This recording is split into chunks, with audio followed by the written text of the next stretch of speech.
Oi pessoal, tudo bem? Esse é o anúncio do minicurso desse fim de semana, que vai se chamar Mitologia Brasileira na abordagem junguiana. Bom, por que esse minicurso? Ah, o último minicurso que eu fiz, né, o mais recente minicurso que eu fiz, foi sobre o mito como fator estruturante na clínica junguiana. Tá?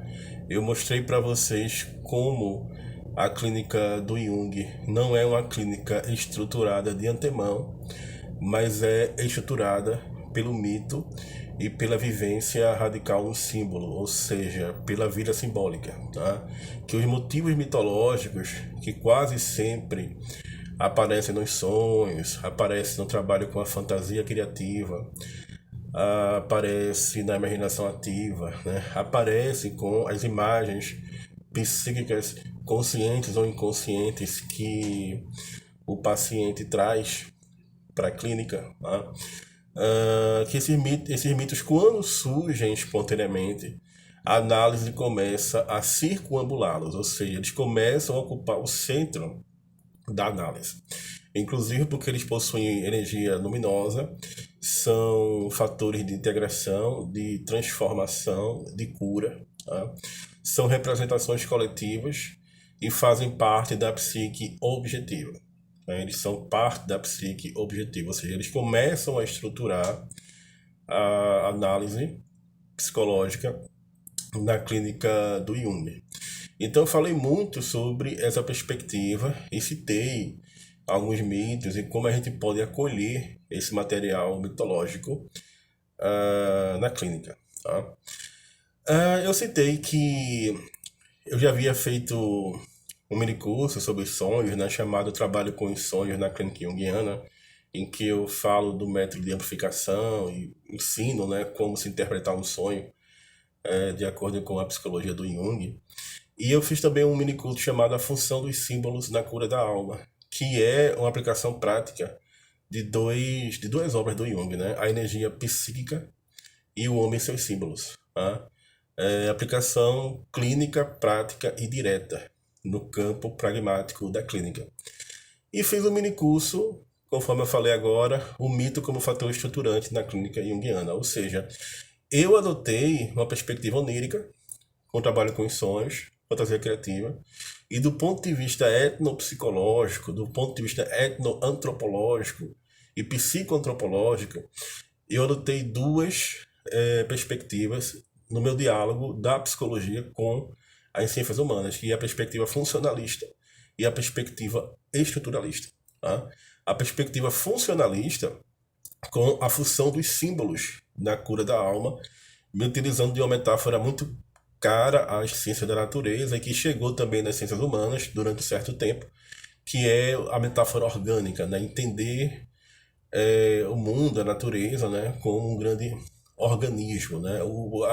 Se você for observar, o trabalho com os sonhos está muito mais próximo do trabalho típico das ciências da natureza, né, do que o contrário, ou seja, os sonhos emergem da natureza, emergem do organismo vivo, emergem sob um pano de fundo do inconsciente. E às vezes, sempre repito, a psique é tão bela quanto terrível, né? É um afeto tão belo quanto terrível.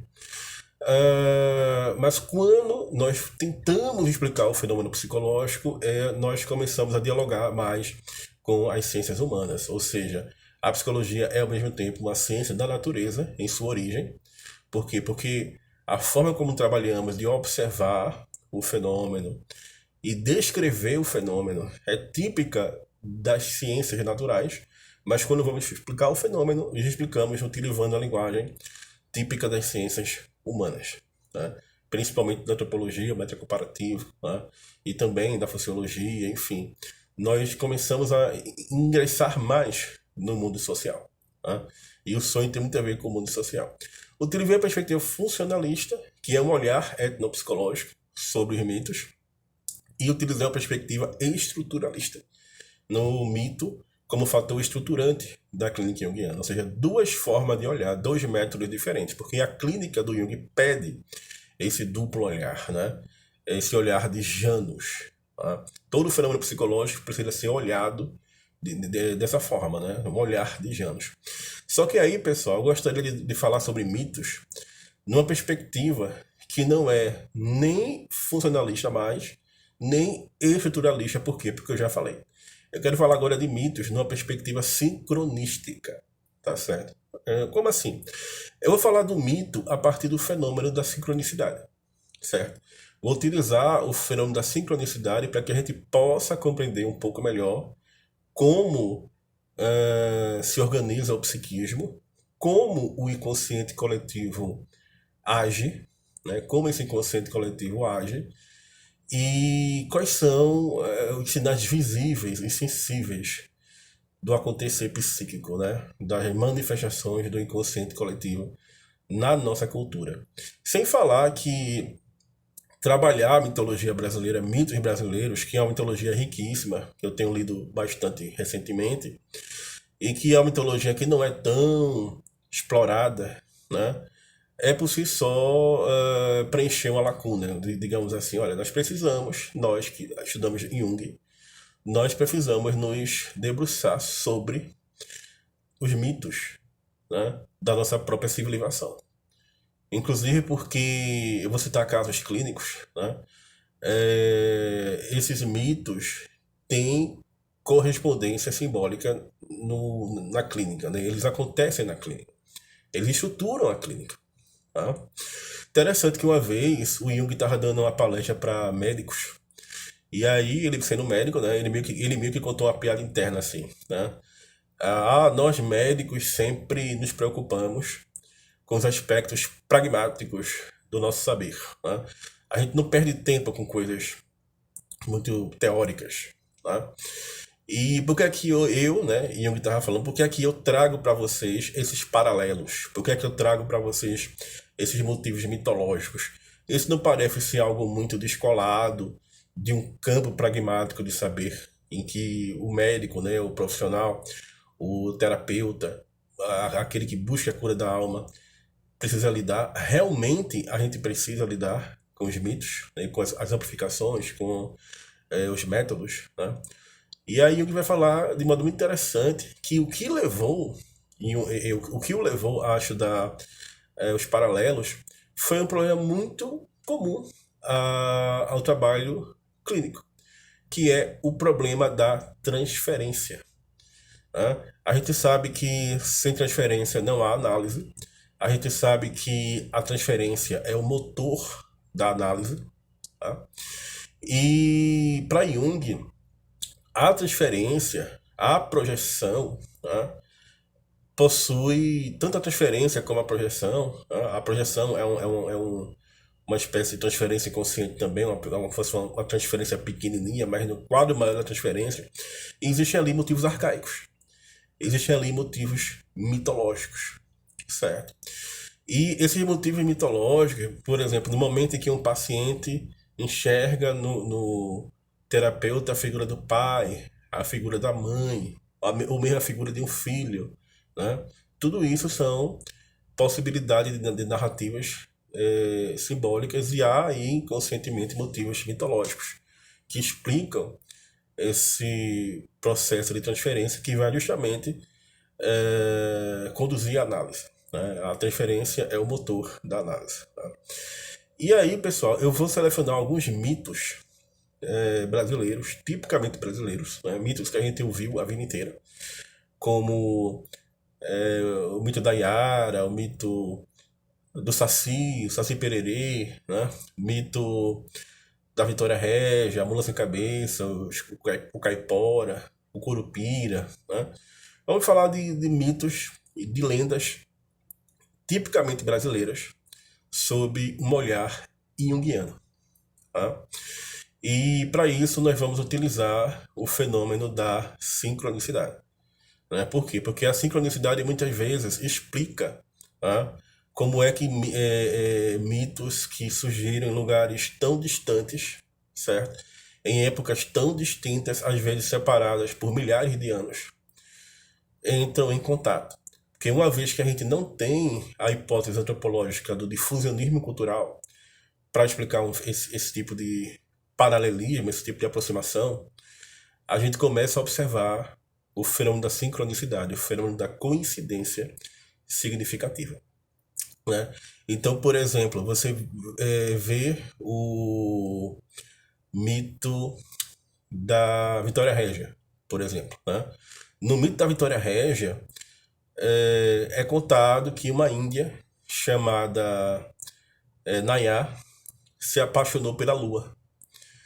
E várias índias se apaixonavam pela lua, só que essa índia apaixonou-se pela lua de um modo mais fascinado, né? Assim, ela fascinou-se completamente pela lua. A lua conta muito sobre o feminino, né? E a lua, sempre que desaparecia atrás da montanha, pegava uma índia de uma aldeia, uma índia virgem de uma aldeia, e levava ela consigo para o céu e transformava essa índia numa estrela para fazer companhia para a lua. E a Índia Nayara sabia dessa história e ela queria fazer companhia para a lua e queria que a lua a levasse, né? Então, um dia, essa índia caminhando no meio da mata encontrou um lago, e nesse lago ela viu o reflexo da lua, tá? E ela ficou tão fascinada com o reflexo da lua no lago, que resolveu mergulhar no lago em busca da lua. Só que aí ela afogou-se, ela morreu afogada. A lua, quando soube disso, né, a lua chamada de Jaci entre os índios, né, tupis, tupis guaranis, a lua comoveu-se. Veja como nós emprestamos nossa alma às coisas. Nós projetamos nosso psiquismo na natureza. E essa é uma das bases do fenômeno da sincronicidade. A sincronicidade só ocorre porque existem estados emocionais específicos e porque nós emprestamos nossa alma às coisas. Então a matéria começa a se comportar de modo psíquico, né? A lua entristeceu-se e resolveu transformar a deusa, a Índia Nayara, em uma estrela, mas em uma estrela muito especial. Do lago em que a Índia Nayara afogou-se, surgiu uma planta, né? E essa planta tem o formato de uma mandala. Você observar, essa planta é uma mandala. E o nome dessa planta é Vitória Régia. E a Vitória Régia também é conhecida como a estrela dos rios, né? A estrela do lago, né? A estrela da água, tá? Ela também é chamada de estrela da água, Vitória Régia. Ou seja, transformou a Índia numa espécie de estrela, numa planta mandálica, numa planta em forma de mandala, chamada Vitória Régia, tá? E sempre que tem uma Vitória Régia, porque a Vitória Régia só floresce à noite, no lago, existe o reflexo da lua ao lado da Vitória Régia. Ou seja, a Vitória Régia está ali fazendo companhia à lua, tal qual era o sonho da Índia, Nayara, tá? Bom, como é que o fenômeno da sincronicidade ajuda a gente a compreender esse fenômeno? Na Grécia, a gente sabe que existe o mito de Narciso, tá? A gente sabe, por exemplo, que quando foi vaticinado que Narciso jamais pudesse se olhar no espelho, o pai de Narciso, quando chegou em casa, pediu para que fossem quebrados todos os espelhos da casa e não admitia que ninguém chegasse perto de Narciso com um espelho. Narciso não podia se ver no espelho. Mas aí um dia Narciso, várias meninas, garotas, meninas queriam namorar com Narciso, mas ele não queria nenhuma delas. Assim como vários índios queriam namorar a Índia Nayara, mas a Índia Nayara não queria namorar com nenhum índio, né? E aí o Narciso, uma vez caminhando no meio de uma mata, ele se depara com um lago, vê a sua imagem no espelho cristalino da água e resolve pular em busca de si mesmo, em busca dessa própria imagem, e morre afogado no rio, tá? E dessa morte do Narciso choram, né? A natureza chora, mas em compensação surge uma flor, né? Uma flor chamada de Narciso, tá? Note bem, não é a mesma história da Índia, certo? Mas há motivos mitológicos parecidos. Há motivos mitológicos semelhantes. Por quê? porque a lua em várias culturas representa o feminino, tá? Com raras exceções, como por exemplo na Alemanha, em que Nietzsche vai dizer que na Alemanha o sol representa o feminino e a lua o masculino.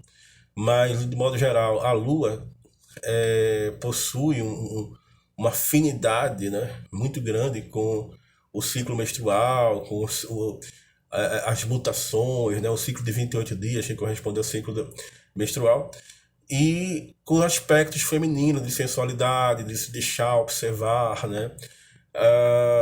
A lua é um símbolo tradicional da mulher e do inconsciente. Tá? Então, quando a Índia Nayara se fascina pela lua, ela está fascinada, apaixonada pelo o próprio feminino que ela encontra nela, que habita a alma dela, né? O Jung fala que sempre que uma coisa nos fascina é porque nós encontramos nessa coisa a nossa própria alma. Tá? E tanto Narciso quanto a Índia Nayara morrem afogadas no rio, e da morte dos dois nasce uma flor.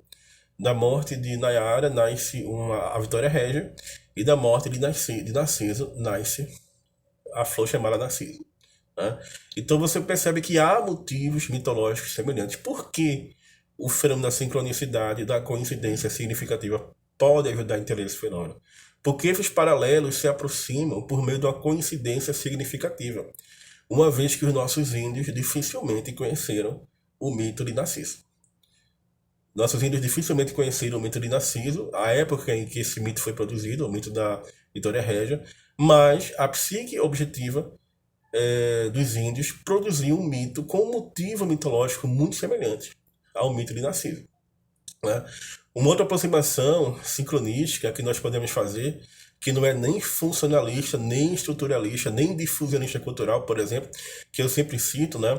É um mito que os índios contam sobre como a noite apareceu, né? De que a cobra grande pedia aos índios para eles transportarem um coco no meio da mata, mas eles não poderiam abrir esse coco de maneira alguma. E os índios foram transportar esse coco. No meio da jornada, eles ouviram um barulho de um grilo saindo do coco, um barulho de um grilo, colocaram o coco perto do ouvido e resolveram abrir o coco. E eles abriram o coco. Quando eles abriram o coco, todo o universo fez sombra. A escuridão se espalhou pelo universo. E aí eles ficaram muito nervosos, foram falar com a cobra grande. A cobra grande, tá vendo? Não era para ter aberto o coco. Vocês agora vão ter que fazer um ritual para o sol voltar. E aí eles fazem um ritual, uma dança mandálica, e o sol volta. Mas como punição, nunca mais haveria só luz. Haveria luz e trevas. Haveria sol e haveria noite. Né? Se você for observar, existe uma estrutura arquetípica aí. Né? O fruto proibido, né? Que geralmente na tradição judaico-cristã é representada por uma maçã. Entre os índios é um coco. Por quê? Porque não havia maçã ali. O fruto mais próximo era o coco. Tá? A caixa de Pandora, que não podia ser aberta, porque se fosse aberta, os males iriam se espalhar pelo universo, pelo mundo. Tá? Então, assim, existe uma aproximação possível, sincronística, entre o mito contado entre os índios brasileiros e o que foi contado na Grécia, e o que foi contado na tradição judaico-cristã, entendeu? Sem que necessariamente essas culturas tenham se encontrado. Por quê? Porque aparentemente há uma estrutura em comum, e mais do que isso, o inconsciente se comporta de uma forma, muitas vezes, sincronística. E é essa pegada, vamos dizer assim, sobre essa inflexão psicológica que eu quero observar os mitos brasileiros. E aí, eu falei, né? Os mitos brasileiros contam muito de uma falta, né? A mula é sem cabeça. O saci falta uma perna. O curupira tem os pés para trás. Né? O caipora é de círculos. Né? Ou seja, os mitos brasileiros falam muito de uma falta. Né? E vamos observar sobre essa inflexão psicológica que a sincronicidade nos permite olhar, nessa forma de olhar, esses mitos, nesse minicurso desse fim de semana. Mitologia brasileira e abordagem junguiana. É isso, pessoal. Vamos falar muito aqui dos mitos brasileiros, mitos de matriz africana, de matriz indígena, né? Mitos que também o colonizador trouxe, projeções psíquicas dos próprios colonizadores. Né? e vamos tentar entender um pouco nosso país, nossa cultura, nossa civilização. Essa parte do mundo e do tempo histórico que nos foi colocado viver, né? Que a própria vida nos colocou, nos apresentou, né? Então é isso. Se você conhecer alguém que se interessa por esse assunto, mitologia brasileira, sincronicidade, psicologia junguiana, por favor, você divulga o vídeo, o mini curso. E vamos, né? E vamos que vamos, né? É um tema muito interessante, muito legal. É isso aí, aguardo vocês aqui. Abraço.